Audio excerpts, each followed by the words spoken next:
My name is Rose. I'm 34 years old, and I live with my husband, Mark. We both work at the company that my father-in-law founded. My father-in-law has already retired, but he built up a small construction company into a business with annual sales of $173 million.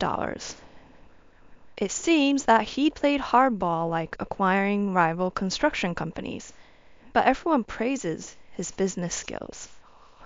My husband, who was to follow in his father's steps, had a pampered upbringing as their only son and has a gentle character that doesn't seem to really apply in this harsh, cold world. Although being gentle sounds nice, in reality he is an indecisive person who can't make decisions about anything, and I started to feel that he was unsuitable as both a husband and a company manager. Even my husband would say things like, "I'm not cut out to be a manager, so even if I become the CEO, I'll probably just only look like a CEO, but that's easier for me," showing that he wasn't seriously thinking about taking over the company. We've been married for 5 years now, but recently I've been particularly dissatisfied with my husband's lack of initiative. In contrast to my husband, I consider myself a decisive person, and when my father-in-law was active, he seemed to like that about me and gave me various jobs. Before I got married, I used to work at a bank, so I always work while paying attention to the numbers. I quit the bank when I got married, intending to become a full-time housewife. But my father-in-law asked me to work at the construction company, so I decided to do that.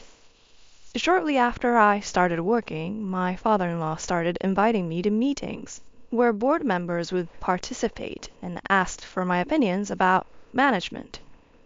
At first, the directors seemed to question why the founder's daughter-in-law was invited to important meetings, but as I gave appropriate opinions, they started to listen to me. My husband was also a director, but he didn't participate in the meetings, and both the directors and my father-in-law seemed to think that was normal at this point. After the meetings, when I returned home, my husband would be watching TV with a carefree look on his face. "Why didn't you attend today's meeting? You're an important director. You need to be aware of that." As I spoke angrily, my husband argued, thinking that he did nothing wrong. "Even if I attend, I don't understand the content of the discussions well. The directors like you better, so there's no problem, right?" I wonder if he doesn't like me participating in the board meetings because he said such things like that. My father-in-law has been teaching me about running the company in detail, and it seems like he wants me to be his successor. At first, I was also new to the management, but I started to enjoy the work. Before I knew it, I was working hard to live up to my father-in-law's expectations. About 2 years after I started attending meetings, my father-in-law fully retired. The directors also started consulting me when they needed to make important decisions, and my husband was being ignored. I thought that if such a situation like this happened, my husband would regret and devote himself more to his work. But on the contrary, he became less dedicated than ever before. He would go to work in the morning, but he would go out somewhere before noon and then return home. Even when he saw me at home, he wouldn't talk about work, and it seemed he didn't care about the company at all. On the other hand, I was getting busier as my work at the company increased. After my father-in-law retired, the executives started relying more on me, and I was assigned tasks more like a CEO. It's a big company with many employees, and for the sake of those employees, I was doing my best to increase the company's sales and profits. With the efforts of the employees, sales began to increase, and I became more interested in managing the company and became absorbed in my work. On the other hand, my husband seemed to lose interest in work, and he began to show up at the company less and less. The conversations between us at home decreased, and our relationship became strained. And during that time, my husband came home and began to say this. I ran into Maria today, and we had lunch together. He casually mentioned this. My sister is 2 years older than me, and she had just divorced half a year ago. The cause of the divorce was my sister's affair, and it caused a big commotion when my sister's angry husband stormed into our parents' house. My husband went to my parents' house to calm my sister's husband, as I was busy at work. Having a pampered upbringing and being gentle, my husband persuaded my sister's husband, who reluctantly left at that time, and my sister later said, "The company's CEO is really amazing." He led my husband back home, who was really enraged. She was praising my husband. My husband, with his calm attitude and laid-back way of speaking, probably managed to defuse my sister's angry husband. My sister was able to divorce her husband after paying alimony, but it seemed that her view of my husband changed after this incident. Until then, she seemed to consider my husband, who was not particularly good-looking and indecisive, as nothing more than a rich guy. But she seemed to have convinced herself that he was a reputable company executive. My sister also became single after her divorce, and she always loved rich people. So to her, my husband must have seemed like a good catch. But I, who was absorbed in my work, never imagined such a thing would happen. And of course, my sister would not know that my husband is just a director and is not involved in the management of the company. My sister's divorced husband was an elite employee at a foreign company, and she was bragging to me at their wedding. My husband is an excellent employee, so his salary is high and he's handsome, so you must be jealous. Indeed, my sister's ex-husband was good-looking and sharp-minded, and he always gave off a stylish vibe when he was talking. I couldn't understand why my sister, who had such a wonderful husband, would have an affair. 3 months had passed since my husband told me he had dinner with my sister. "Rose, I need to talk to you." Hearing those words from my husband for the first time gave me a bad feeling. As I nervously waited for him to speak, "Actually, your sister is pregnant with my child, so I want a divorce."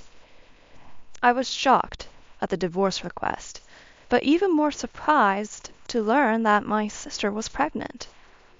As I was left speechless, my husband continued, "On my next day off, your sister is going to come here and have a discussion, so please cooperate." Bewildered by his request, I asked my husband, "So you want to marry my sister?" Seeing the troubled look on my husband's face, "I don't necessarily want to get married, but if a child is involved, there's no choice." Frustrated with my indecisive husband, I answered with a sigh, "Well, if there's a child involved, there's no choice. Let's talk about the future when my sister comes." Knowing that I wouldn't be able to decide anything by talking to my husband, I decided to meet my sister directly. Although I was thinking about a divorce, I had to discuss the company's matters with my father-in-law. As the wife of the founder's son, I was involved in the company's management, but after the divorce, I would just be a stranger. The next day, I went to my in-laws' house and told my father-in-law what my husband had said. My mother-in-law, who was present, was happy that my husband had a child, but she became quiet when my father-in-law glared at her. It seems my mother-in-law cares more about her grandchildren than the company's management. After thinking for a while, my father-in-law spoke with a smile. Rose, I want you to continue participating in the company's management as usual. I don't care about Mark. I will take the responsibility, so let him do as he likes. It seems my father-in-law cares more about the company's management than his son or grandchildren. Although he has retired, my father-in-law still has a say in the company, and he owns a large portion of the company's shares, so there are no executives who would oppose to his will. I was also finding the job interesting, so it was regrettable to give it up at this point. Now that the work issue has been settled, it's time to talk about the future with my sister. My sister, who visited our house on her day off, smiled and said, "It's too bad you couldn't have a child, Rose, isn't it? I'll give you a lot of alimony. Please, leave this house immediately." She spoke with a victorious smirk. My husband just kept silent, merely listening to our conversation without saying anything. Despite being the very cause of the problem, my husband just sat there, with an uninterested look on his face, which left me flabbergasted. I'm fine with a divorce, but we need to talk about compensation and division of property. I think it's best to get a lawyer and make everything clear. I never thought you would fall for someone like Mark, who's nothing special. I responded to my sister sarcastically. For a moment, my sister gave me a stern look, but her face quickly returned to a smirk. I finally understand that it's not about looks, but what's inside that matters with men. I was amused by her claiming to fully understand my husband, and while trying not to laugh, I said, "That's good for you then. I hope you and Mark live happily together." She might have been talking about his money. She seemed to assume that my husband was the CEO of my father-in-law's company, but it appeared she hadn't heard anything from him. After the discussion ended, my sister stated she would start living here. As she had brought a moving company, I took only the essentials and left. Knowing my quick-to-act sister, I had predicted this would happen, and had already arranged for a new apartment. I had hired a lawyer and had all the paperwork ready for property division and claiming compensation. The next day, after I had moved all my belongings, I began negotiations for compensation and property division with my husband and sister along with my lawyer. My husband was present, still acting as if he was unrelated to this, and only my sister spoke. "As I said before, I'll pay whatever compensation you want. Just decide on your own." Hearing her words, my lawyer decided to claim compensation for my sister, in addition to my husband. My sister was still making payments on compensation claimed by her ex-husband, so the lawyer had previously advised me that claiming from her might be impossible. But since she said she'd pay anything, we decided to claim from her as well. When it came to property division, my sister said cheerfully, "This mansion is originally Mark's family property, so it wouldn't be part of the property division, right?" With an expressionless face, my lawyer answered her, "This building and land are owned by the company, so it's up to the company to decide."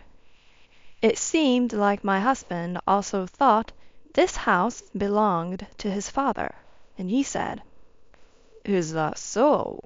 I thought this house belonged to my father," he asked, seemingly without much surprise.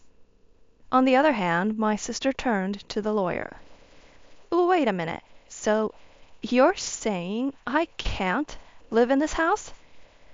The lawyer replied in an uptight way, "It's owned by the company, so if the company approves, you can continue living here."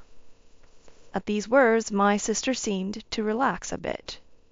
"Why didn't you say that sooner? Since Mark, the CEO, will be living here, it should be fine, right?" The lawyer looked surprised for a moment, then burst out laughing. What are you talking about? Your sister here is the CEO, not Mark. I laughed as I watched my sister, who was planning to remarry Mark, not knowing this fact. My sister immediately turned to Mark and shouted, "What? Mark? You're not the CEO?" Seeing Mark's troubled expression, I stepped in to explain to my sister. Mark is just an advisor without any executive power. I'm an executive officer, but they made me the CEO too.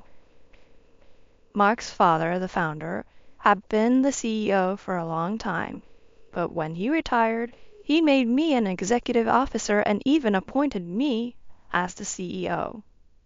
The other directors also valued my accomplishments, so there was no opposition.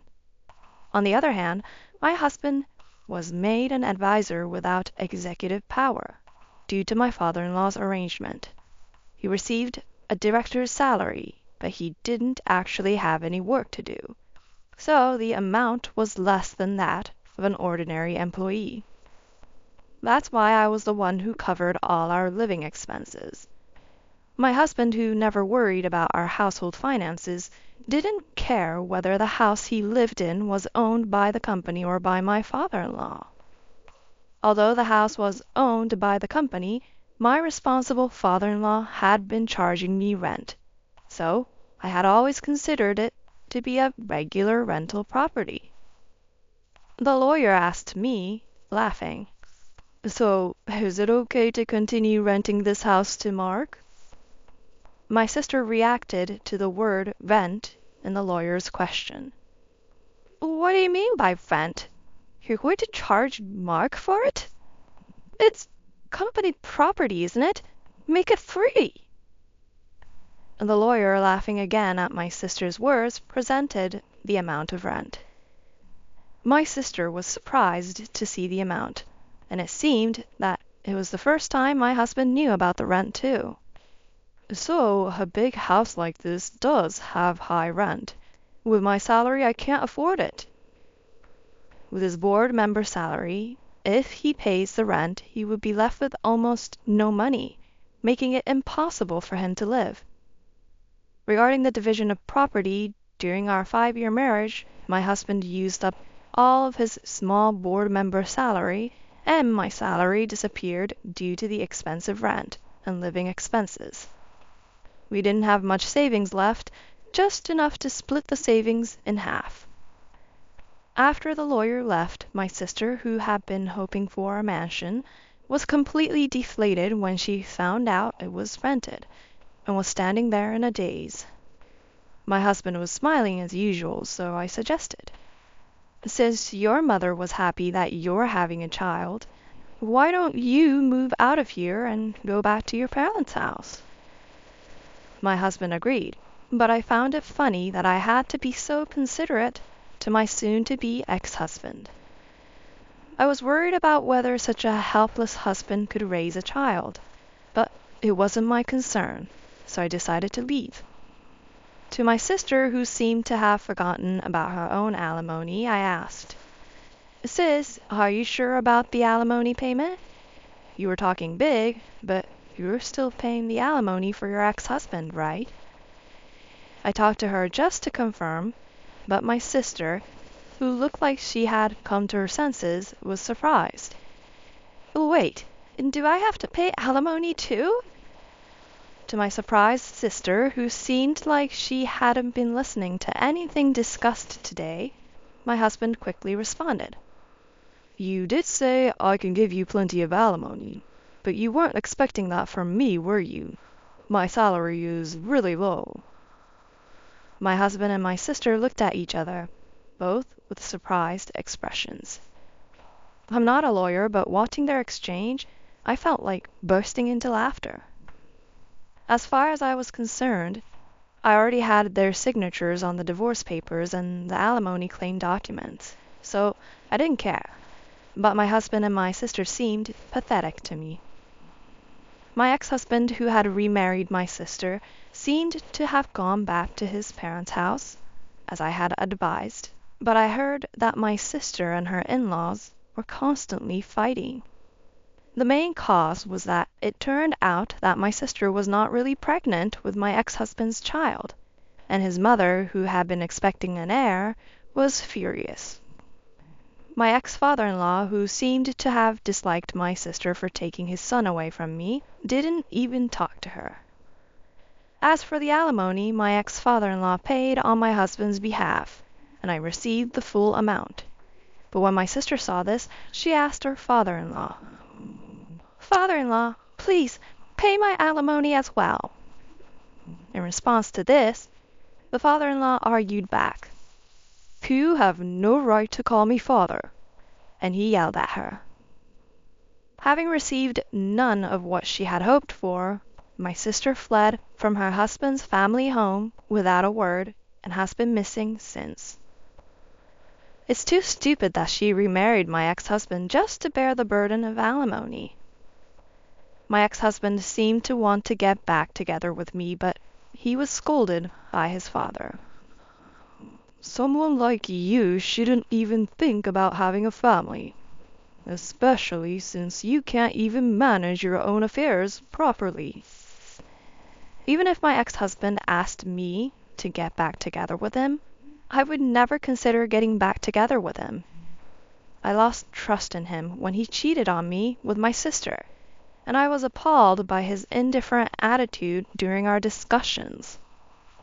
My ex-husband was dismissed from his board position and resigned, and now he seems to be working as a temporary staff member. Meanwhile, I'm still the CEO of the company, and I am enjoying my work so much that I'm not considering remarriage. Even after parting with my ex-husband, I keep in touch with my father-in-law and receive advice from him when I'm in trouble. For now, I want to dedicate myself to the company and work hard for the sake of all my employees, as if I am married to my work.